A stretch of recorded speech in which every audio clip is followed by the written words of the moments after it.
Magandang araw po sa inyong lahat. Bali ngayon po ay tutulungan ko po kayo magtanong sa Ingles gamit po itong abala.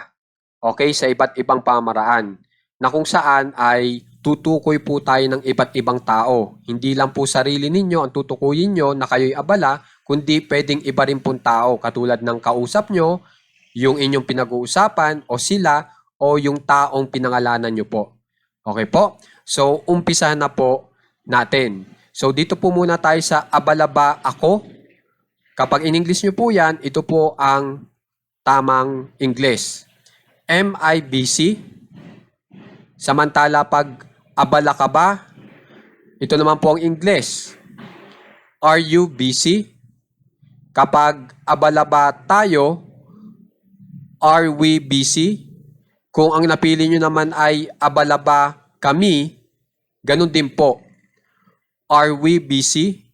Kapag ang napili nyo naman po ay abala ba sila, are they busy?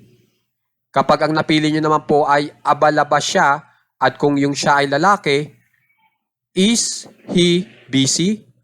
Kung yung siya po ay babae, para sa abala ba siya, is she busy?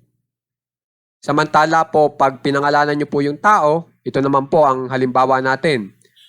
Abala ba si Mario? Is Mario busy? So, sana po makatulong po ito sa inyo ng malaki kasi ito pong abala o busy, lagi po yan nating ginagamit. At kung matututunan nyo po itong pagtatanong gamit ang busy, napakalaking bagay po.